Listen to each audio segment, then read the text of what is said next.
tenía un mensaje preparado que tuve que dejar de lado, porque estuve toda la tarde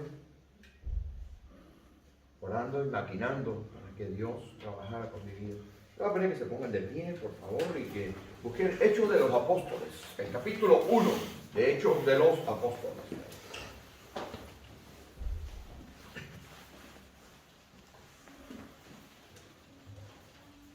Capítulo 1 de Hechos de los Apóstoles. Vamos a leer desde el versículo 1 hasta el versículo 5. Versículo 1 al versículo 5. Hechos de los Apóstoles. ¿Lo tienen? Ya que lo tengan. Amén. Amén. Dice así la Escritura: en el primer tratado, oh Teófilo, hablé acerca de todas las cosas que Jesús comenzó a hacer y a enseñar, hasta el día en que fue recibido arriba, después de haber dado mandamientos por el Espíritu Santo a los apóstoles que había escogido, a quienes también, después de haber padecido, se presentó vivo con muchas pruebas indubitables, apareciéndoseles durante 40 días y hablándoles acerca del reino de Dios. Y estando juntos, les mandó que no se fueran de Jerusalén, sino que esperasen la promesa del Padre, la cual les dijo: oísteis de mí. Porque Juan ciertamente bautizó con agua, mas vosotros seréis bautizados con el Espíritu Santo dentro de no muchos días. Bendito Dios. Queremos pedirte que hoy, Señor, tú aclares nuestros pensamientos, abras nuestro entendimiento y que permita, Señor, que lo que hablemos, lo que digamos, provenga única y exclusivamente de ti. Te damos las gracias porque las meditaciones de nuestros corazones y los dichos de nuestra boca van a ser y serán agradables a ti. En el nombre de Jesús. Amén. Pueden sentarse, mis hermanos. Hechos de los Apóstoles cubre un periodo de una historia inacabada. Gracias, mi hermana.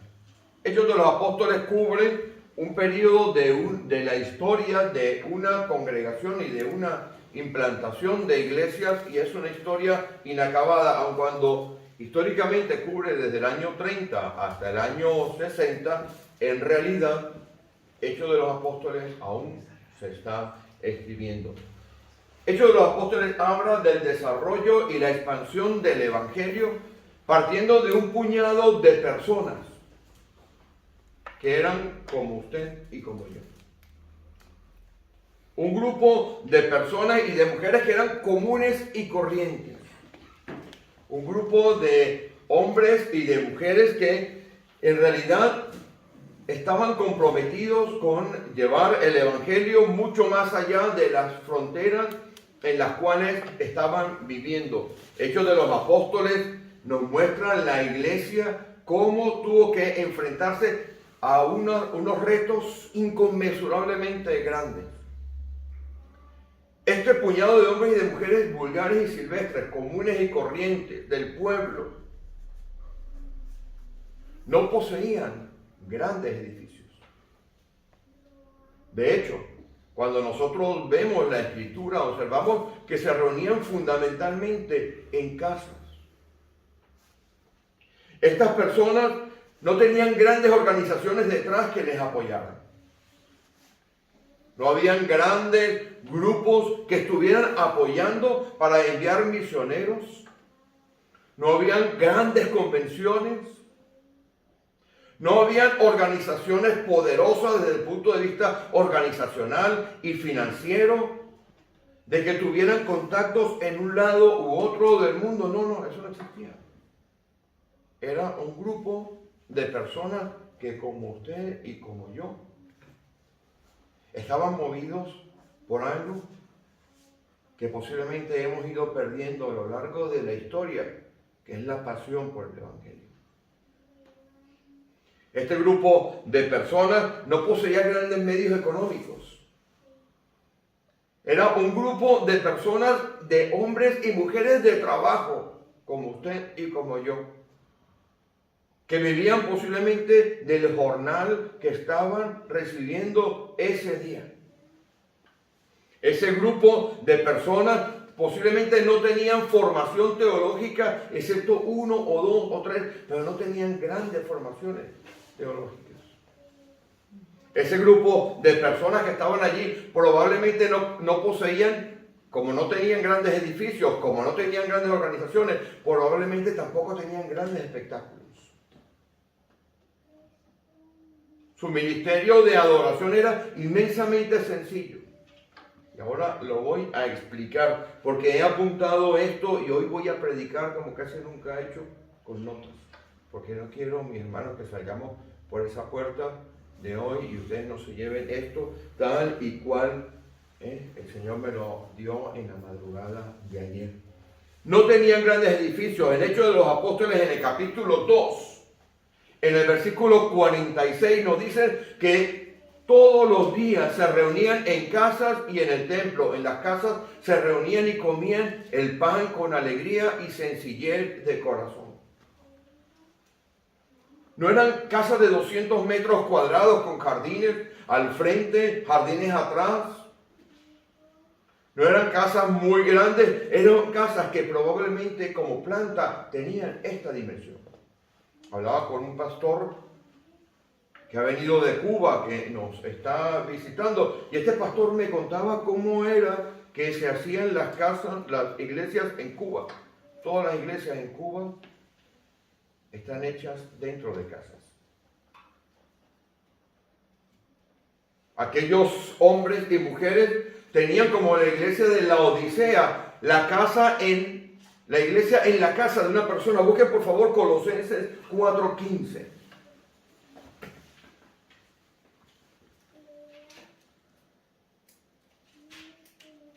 Esta gente llevaba el evangelio en su día a día, como decía nuestro hermano. Lo veían a las personas y decían, este es cristiano.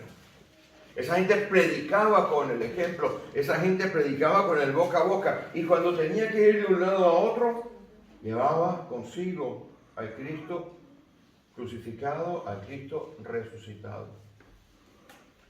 En Colosenses 4:15 hay una señora, una persona llamada Ninfas, y en la casa de Ninfas se hospedaba la iglesia.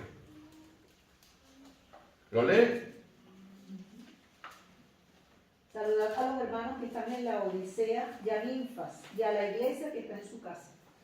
Las personas mostraban la pasión por el evangelio, abriendo sus casas para hacer reuniones en sus casas. No habían grandes templos, no había que buscar una vaquera, no tengo que buscar una iglesia, tengo que buscar un local en un sitio determinado que tenga unas características determinadas, porque por ahí va a pasar gente. Eso no existía. Era que el Espíritu Santo entraba en la vida de las personas y las personas se volcaban con pasión para abrir sus casas, para que allí se pudiera alcanzar a más personas.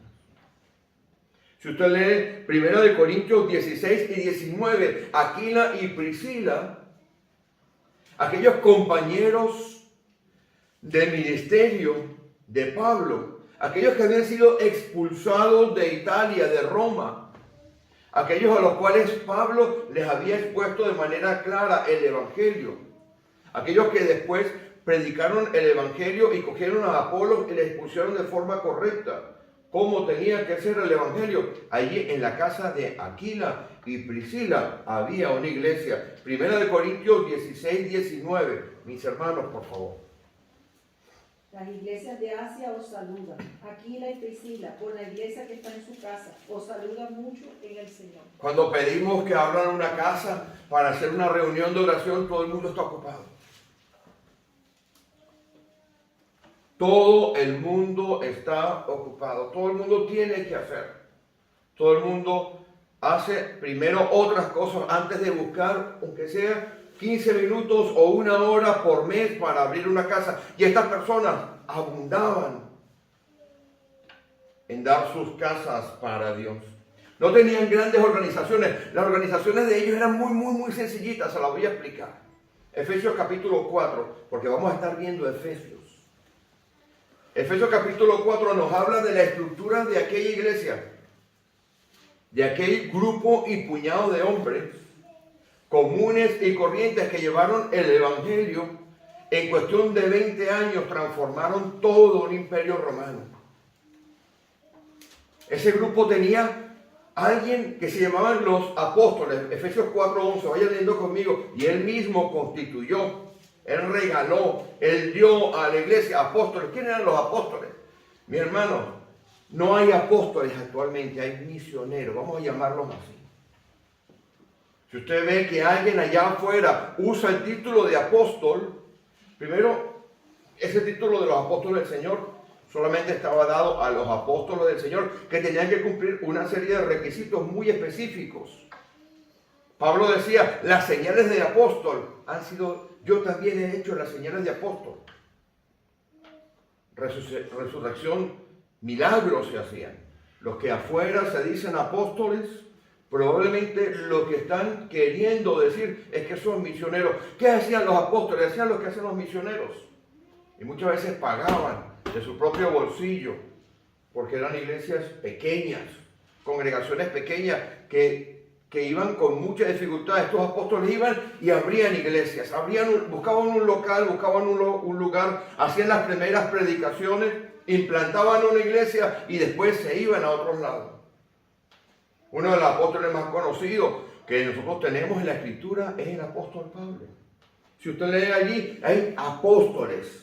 Pero después de eso vienen los profetas.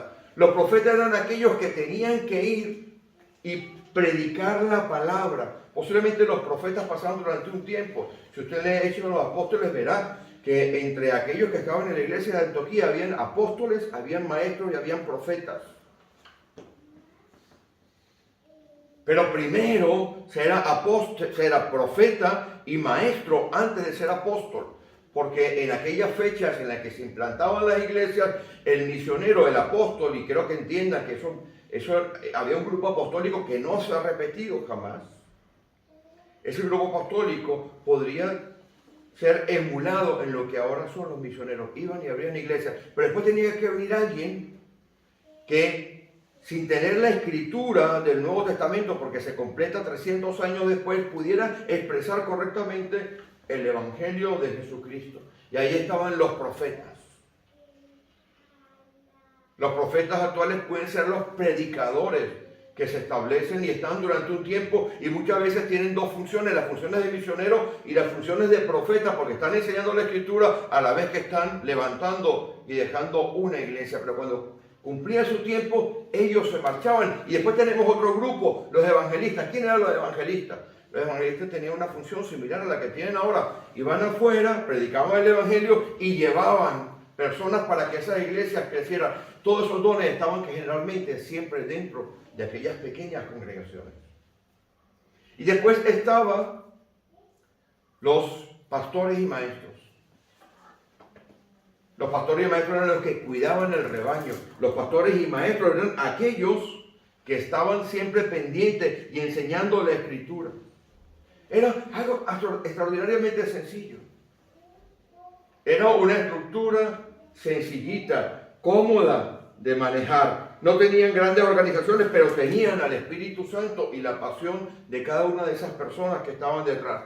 El primer discurso evangelístico lo vemos al inicio del Pentecostés. El primer discurso evangelístico está en Hechos capítulo 2, en el cual Pedro se levanta en el pórtico de Salomón, después de que ha pasado este tema de la venida del Espíritu Santo, y sale con aquellos 120 que bajan del aposento alto y se convierten en 3,000 personas. Usted reconoce un evangelista, y algunas veces están esos dones y esas capacidades en una sola persona, en un grupo de personas, mientras la iglesia se está desarrollando.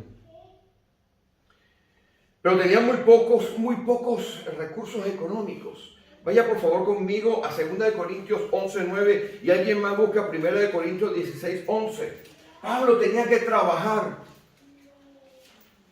Pablo tenía que trabajar con sus manos para no ser gravoso a la iglesia. Pero esas iglesias estaban conformadas de gente que trastocaron el mundo. 2 Corintios 11:9, ¿quién la lee? Y 1 Corintios 16:1. Y cuando estaba entre vosotros y tuve necesidad, a ninguno fui carga, pues lo que me faltaba lo suplieron los hermanos que vinieron de Macedonia, y todo me guardé, y me guardaré de seros gravoso. En 1 Corintios 16:1, ¿quién lo tiene? En cuanto a la ofrenda para los santos, haced vosotros también de la manera que ordenen en las iglesias de Galacia. Estaban dispersos en diferentes lugares, pero tenían el objetivo común de que ayudaban a las que no tenían dinero, se ayudaban entre ellos. Era gente comprometida con el Evangelio, eran jornaleros, eran trabajadores, eran artesanos, eran comerciantes, no habían grandes fortunas allí. Pero esta gente, que además tenía escasa formación teológica, porque cuando usted va a Hechos de los Apóstoles, dicen, hemos reconocido en capítulo 4 que estos son gente del vulgo y sin letras. Esta gente trastocó al mundo. Esta gente trastocó el mundo porque entendió que tenía que luchar contra 3 frentes, que usted y yo tenemos que luchar también.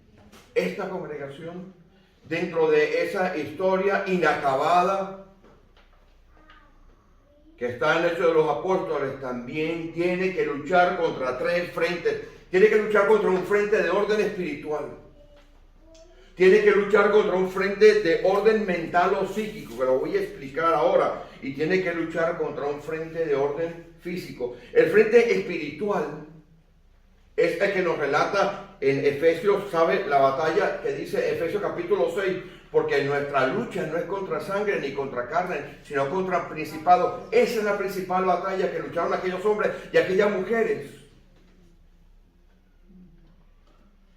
que hacían que los templos se vaciaran.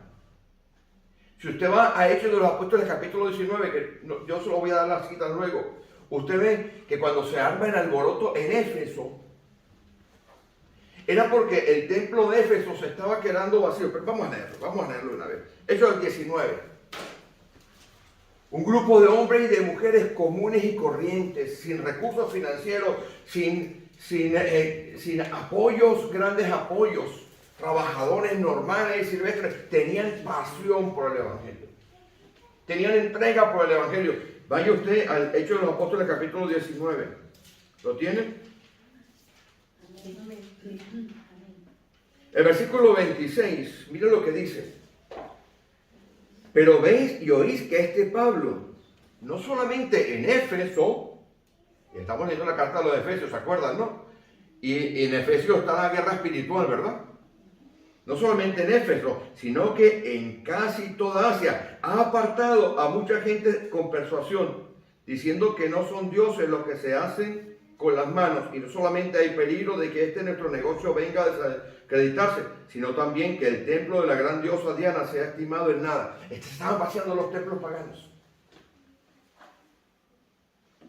Los templos paganos se estaban vaciando porque habían personas que habían entendido que tenían que luchar contra 3 frentes y ganaron. Esos 3 frentes los ganaron. En el frente espiritual, en la guerra espiritual, era porque la iglesia se reunía a orar. Pablo en el mismo Efesios dice, yo quiero hablar con denuedo la palabra de Dios. ¿Saben lo que significa denuedo? Pasión. ¿Cuántos de nosotros vienen a las iglesias? No estoy diciendo esta iglesia.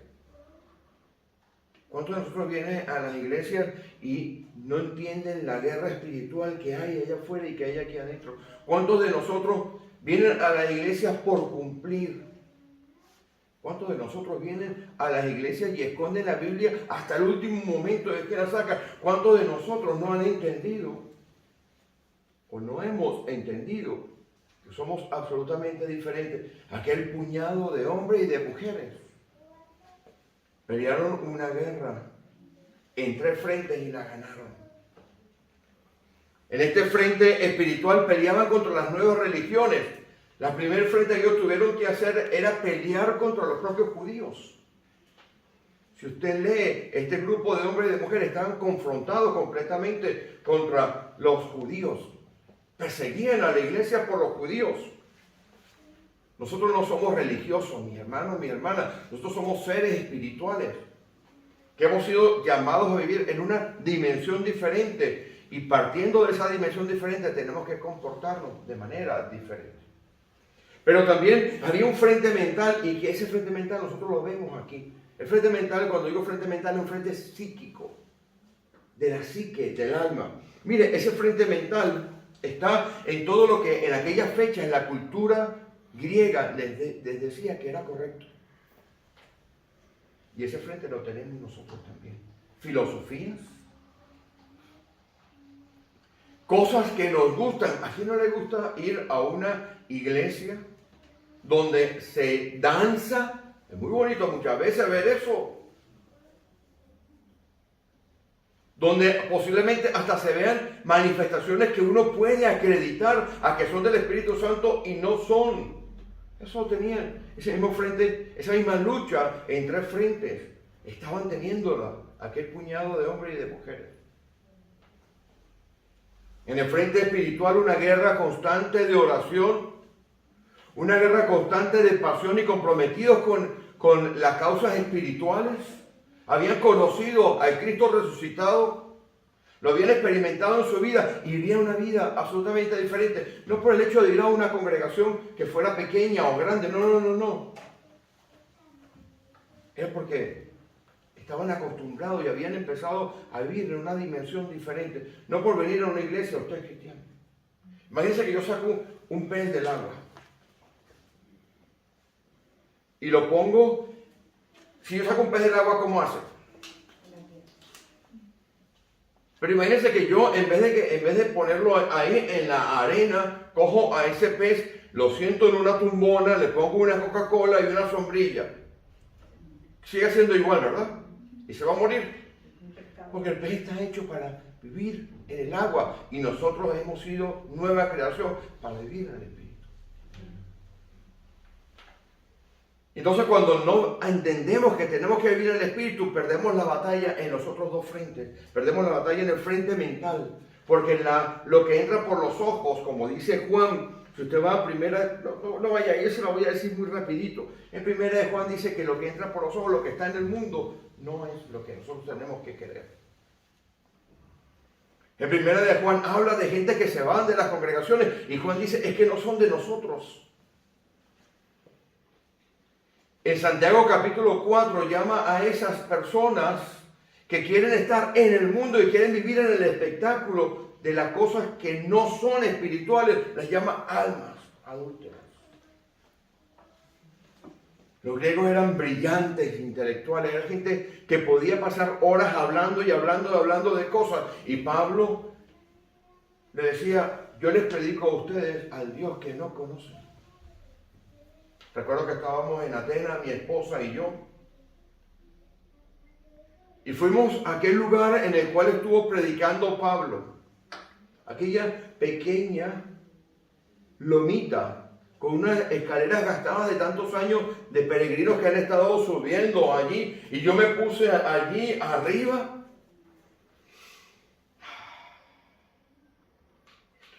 Pablo, mi pecho se hinchaba.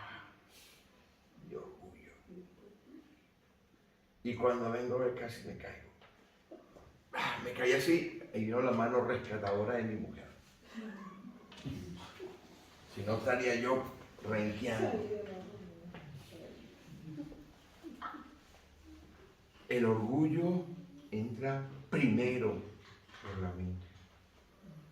Cuando vemos que las predicaciones que hacemos hacen que la iglesia se llene, pero que la gente no cambie, estamos igual que los griegos. Los griegos llenaban templos completos únicamente por el conocimiento intelectual. Ese frente de batalla de los griegos, de la manera cultural, del espectáculo, también fue ganado por las iglesias. Porque sus cultos eran muy sencillos. La estructura de su ministerio de adoración era muy sencilla. Cantaban una cosa especial que se llaman cánticos espirituales. Vayan conmigo, estamos en Efesios, ¿verdad? Vayan conmigo a Efesios capítulo 5. Porque en Efesios nos da otra imagen de todo lo que era esa primera iglesia. Efesios capítulo 5, 19. Hablando entre vosotros con salmos, con himnos y cánticos espirituales. También los hay en Colosenses. Cánticos espirituales eran algo que era muy propio de una iglesia que estaba y conocían la batalla espiritual. No digo que no tengamos que tener un ministerio de alabanza. Soy de los primeros que hay que tener un ministerio de alabanza y de adoración. Pero hemos ido perdiendo la pasión que llevó a aquellos hombres y a aquellas mujeres a que se vaciaran templos, a que se convirtieran multitudes, a que el mismo emperador en el año 312 fuera a un templo a adorar. Gente sencilla, sin grandes teologías, sin grandes recursos financieros, en pequeñas casas, trabajadores vulgares y silvestres, pero con la pasión de compartir el Evangelio. Cuando el Señor dice que Él mismo edificará su iglesia, para edificar a su iglesia necesita piedras vivas, como dice 1 de Pedro capítulo 2, versículo 5.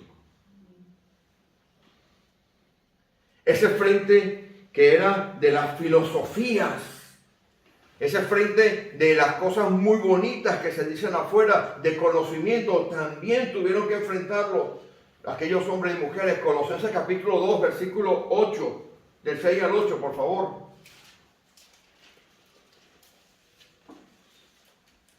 Por tanto, de la manera que habéis recibido al Señor Jesucristo, andad en Él, arraigados y sobreedificados en Él y confirmados en la fe, así como habéis sido enseñados, abundando en acciones de gracia. Mirad que nadie os engañe por medio de filosofías y huecas sutilezas, según las tradiciones de los hombres, conforme a los rudimentos del mundo y no según Cristo. Veo con dolor cómo en la iglesia se mete la filosofía. Cuando mi hermano oraba y decía que las predicaciones y la enseñanza tenía que ser ajustada a la palabra, mi hermano Henry, yo recordaba con dolor cómo muchas iglesias no se predica el evangelio, se predican filosofías, se predican emociones, se manipula a la gente desde el púlpito, cuando la centralidad tiene que estar en la escritura. Y tengo que decirles además que en las mismas iglesias muchas veces viene gente que es atea, porque esa es parte también de ese frente con el cual hay que pelear. Vayan conmigo a Efesios. Estamos viendo Efesios, es increíble lo que hay en Efesios. En el capítulo 2, el versículo 12.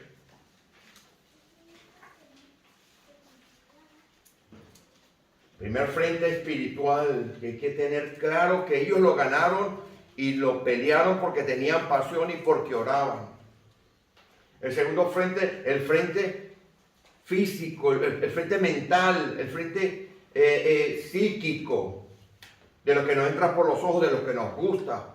Grandes orquestas, grandes cosas, manifestaciones espectaculares, palabras muy bonitas, muy coach, pero poco cimentadas en la escritura. En el versículo 12 del capítulo 2 dice: en aquel tiempo estabais sin Cristo, alejados de la ciudadanía de Israel y ajenos a los pactos de la promesa, sin esperanza y sin Dios. Ateos es la palabra original que está allí. El frente del ateísmo se mete en la iglesia. ¿Por qué? Porque las personas vienen y no aceptan la totalidad de lo que está aquí, sino que tratan de amoldar esto a su manera de ser. Y cuando usted le dice, usted no puede seguir viviendo de esta manera, usted está en fornicación, usted está en adulterio, usted está robando, usted está haciendo esto, usted no puede hacer esto, la gente se va porque busca un evangelio que se acomode a lo que ellos quieren. Tenemos que luchar contra 3 frentes. Y el último frente, y no por eso el menos importante, el frente físico. El frente que tenían que enfrentar ellos contra Roma. Aquellos enfrentaban un imperio romano que daba como bueno lo que era malo. Allá afuera, las leyes nos dicen que el matrimonio entre personas del mismo género es correcto.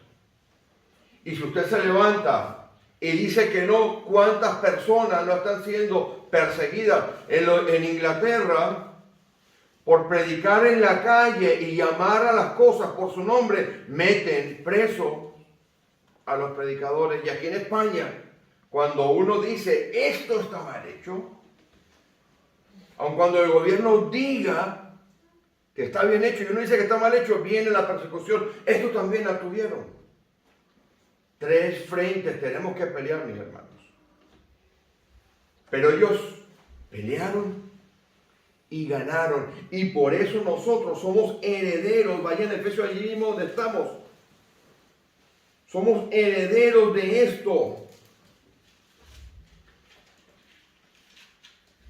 Efesios capítulo 4, ¿lo tienen? Dice: y él mismo constituyó a unos apóstoles, a otros profetas, a otros evangelistas, a otros pastores y maestros, a fin de perfeccionar, de equipar a los santos para la obra del ministerio, para la edificación del cuerpo de Cristo, hasta que todos lleguemos a la unidad de la fe y del conocimiento del Hijo de Dios, a un varón perfecto, a la medida de la estatura de la plenitud de Cristo, para que ya no seamos niños fluctuantes, llevados por doquiera de todo viento de doctrina, por estratagema de hombres que para engañar emplean con astucia las artimañas del error, sino que siguiendo la verdad en amor crezcamos en todo en aquel que es la cabeza, que es Cristo, en quien todo el cuerpo bien concertado y unido entre sí por todas las coyunturas que se ayudan mutuamente según la actividad propia de cada miembro, recibe su crecimiento para ir edificándose en amor. La unidad de la iglesia es atacada por las leyes de afuera. Si vienen aquí personas que llevan una vida que no es correcta, y el diablo utiliza eso, una vida que no es correcta pero que está parada por la ley, y usted algunas veces dice a eso, a las personas, la iglesia se puede dividir, porque hay unos que quieren congeniar con el método de vida de la persona que está llevando las cosas como nos manda la Escritura, sino quieren llevarlo como se vive afuera. Mis hermanos, tenemos por delante 3 frentes para batallar, 3 situaciones para atender. Aquellos pelearon esos 3 frentes. Aquellos estuvieron llevando todas estas cosas por delante y aquellos vencieron. Aquellos pudieron ganar. Efesios capítulo 2, versículo 20, pues nos quedamos en Efesios. En el versículo 20 nos dice que tenemos que ser edificados sobre el fundamento de los apóstoles y de los profetas, pero sobre todo edificados sobre el fundamento de Jesucristo, que es la piedra angular. Termino con esto, mis hermanos. En Juan capítulo 16 el Señor nos promete paz y tranquilidad en medio de la guerra, porque Él ha vencido. La clave para que usted y yo, y siempre digo que nuestras congregaciones, siempre los patricios lo hemos hablado, se parecen a la iglesia de Éfeso. Para que usted y yo, ustedes y nosotros venzamos, podamos vencer en los 3 frentes, está en Apocalipsis capítulo 2. Vayan conmigo a Apocalipsis, ya con esto termino. No podemos perder la pasión, no podemos perder el empuje. Nos parecemos a aquellos hombres y aquellas mujeres que conquistaron un imperio completo, que sufrieron persecuciones físicas, que tuvieron que ir largas distancias, que tuvieron que batallar y fueron apedreados, como le pasó a Pablo cuando fue a predicar el Evangelio. Miren, la clave está aquí en estos versículos de capítulo 2 de Apocalipsis, donde habla de la iglesia de Éfeso. Dice así: escribe al ángel de la iglesia en Éfeso, el que tiene las 7 estrellas en su diestra, el que anda en medio de los 7 candeleros de oro, dice esto: yo conozco tus obras y tu arduo trabajo y paciencia, y que no puedes soportar a los malos, y has probado a los que se dicen ser apóstoles y no lo son, y los has hallado mentirosos, y has sufrido, y has tenido paciencia, y has trabajado arduamente por amor de mi nombre, y no has desmayado. Mire lo que le dice aquí, 30 años después de aquella carta a los Efesios, 60 años después del inicio de la historia de la iglesia. En Hechos de los Apóstoles dice: pero tengo contra ti que has dejado tu primer amor. Cuando uno deja el primer amor, se acabó. No importa que seamos 4. Aquellos no tenían grandes edificios. Aquellos no tenían una gran organización detrás. Aquellos tenían pocos recursos financieros. Aquellos solamente tenían una estructura muy sencilla. Alguien abría iglesias, otro predicaba, después otro predicaba en la calle y atraía personas, y después habían adentro un grupo que cuidaba y enseñaba, los pastores y maestros.